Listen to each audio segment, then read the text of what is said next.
Vous avez entendu François qui dit il nous faut un style de vie nouveau, une manière nouvelle d'être en société.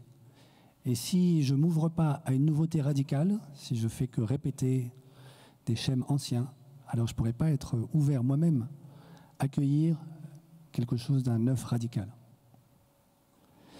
Quelqu'un qui a vécu ça, c'est le prophète Jérémie, dans l'Ancien Testament, il y a 2500 ans à peu près, grand prophète juif, à qui Dieu demande 2 fois « Jérémie, Jérémie, que vois-tu » La première fois, Jérémie répond « Seigneur, je vois des horreurs qui vont arriver, des armées qui vont descendre du nord et qui vont détruire Israël. » Mais Dieu ne se contente pas de cette première réponse, il demande une seconde fois « Jérémie, Jérémie, que vois-tu » Et la seconde fois, Jérémie dit « Seigneur, je vois fleurir la fleur de l'amandier, qui est la première fleur qui pointe à la fin de l'hiver, sous la neige, et qui annonce le printemps. » Jérémie répond l'un et l'autre. Et aujourd'hui, probablement, la situation dans laquelle nous sommes, c'est qu'il y a l'un et l'autre. Les armées du Nord qui vont tout détruire, ça, ce sont les dégâts que probablement le changement climatique va nous infliger à notre planète et à nous aussi en France. Il y a quelques mois, la Banque mondiale à Washington a publié un rapport qui s'appelle Shockwaves, ondes de choc, et qui estime qu'il pourrait y avoir quelque chose comme 100 millions de personnes vers 2030 qui pourraient être reléguées en dessous du seuil de pauvreté à cause du changement climatique. 100 millions de personnes, c'est 1,5 fois la population de la France. Dans le langage un peu bureaucratique de la Banque mondiale, ça veut dire qu'à Washington, on prend conscience doucement, mais sûrement, de la gravité des dangers qui nous menacent. Il y a un peu plus d'une quarantaine d'années, un certain Denis Meadows, un chercheur américain, a dirigé une équipe au MIT à Boston qui a rendu un rapport au Club de Rome qui s'appelle « Les limites de la croissance » et qui dressait un tableau assez sombre de l'avenir en disant « Il est vraisemblable que nous ayons une prospective au XXIe siècle si nous continuons sur notre trajectoire, si nous répétons nos schèmes habituels qui nous conduisent vers un désastre planétaire, soit dans la décennie 2020, soit dans la décennie 2050. » Jusqu'à ce jour, personne n'a remis en cause la validité scientifique du travail de Meadows. On l'a ignoré, on l'a enterré, mis dans un tiroir, on a jeté la clé du tiroir, mais personne n'a réussi à montrer que c'était faux. Et même en 2008, un physicien australien, Graham Turner, a montré que les trajectoires de Meadows collaient presque parfaitement avec la trajectoire que la planète a effectivement suivie depuis 40 ans. À l'Agence française de développement, où je travaille maintenant comme chef économiste, j'ai demandé à mes équipes qu'on vérifie une partie des calculs de Meadows. Et pour l'instant, malheureusement, je ne suis pas en mesure de montrer que Meadows s'est trompé. Au contraire. Il faut donc nous attendre, et ça c'est les armées de Jérémie, à des désastres d'ampleur planétaire dans les années, les décennies qui viennent. Où allons-nous trouver l'énergie, le courage, la force, l'espérance pour voir aussi la deuxième réponse de Jérémie, c'est-à-dire la fleur d'amandier qui pointe dans la nuit, au milieu de l'hiver, et qui annonce qu'il y aura quand même un printemps, qu'un printemps est tout de même à notre portée, que nous sommes capables de faire ce que propose le pape, c'est-à-dire inventer un style de vie commun, plus respectueux de la création.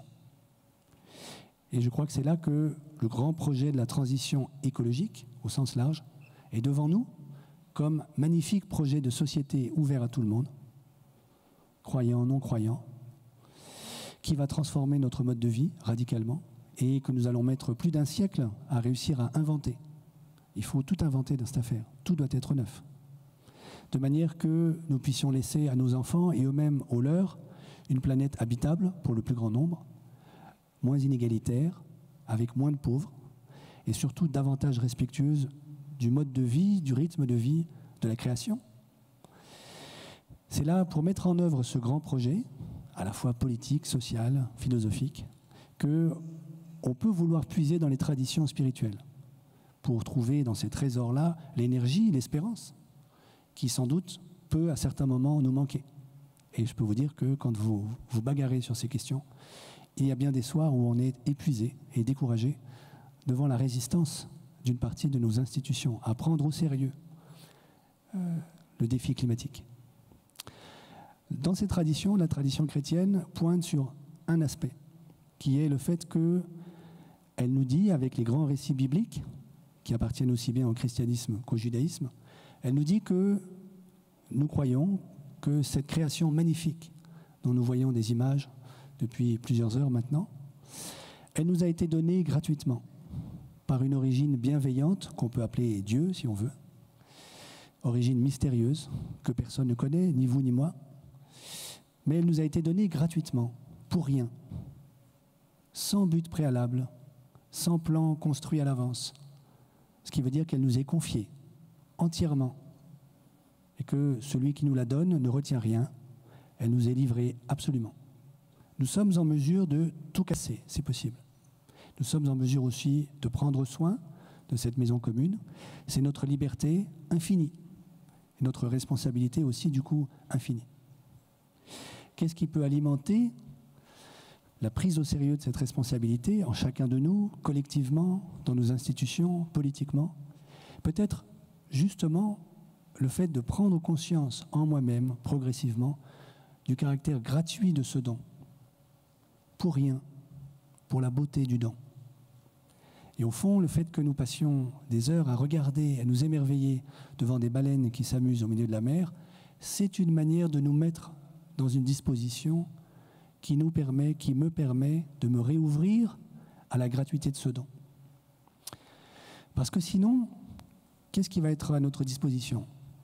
La peur, c'est possible. Une fois que nous prendrons la mesure de l'ampleur des dégâts, des millions de migrants qui vont errer à travers la planète en cherchant de l'eau potable, un endroit un peu tranquille pour vivre. Une fois que nous aurons pris la mesure de tout ceci, c'est certain qu'une bonne partie d'entre nous seront saisis par la panique. Mais la panique n'est pas bonne conseillère. Elle ne nous conduira certainement pas à construire un monde neuf.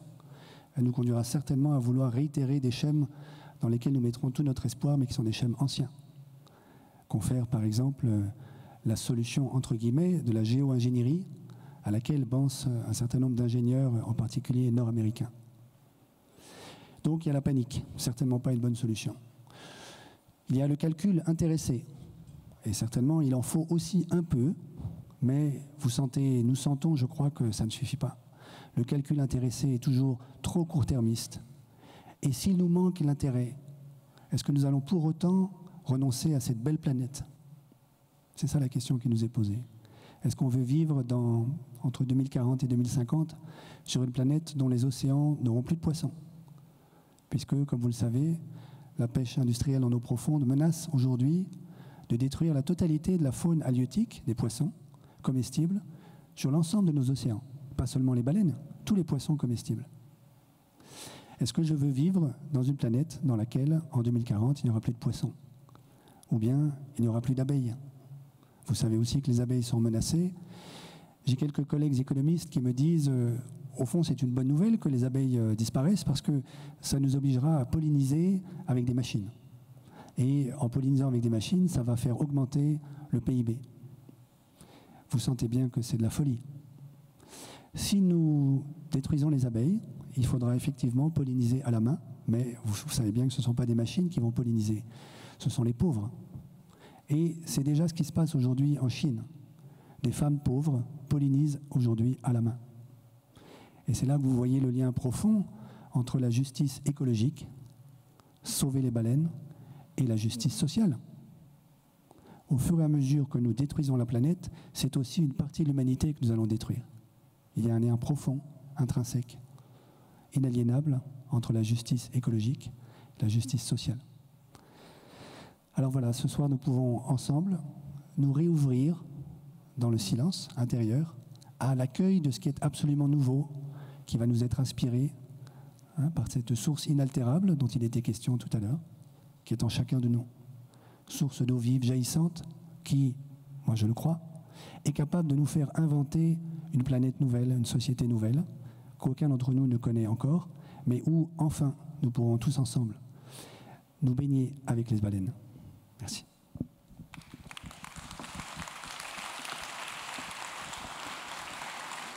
Enfin, une demi-minute.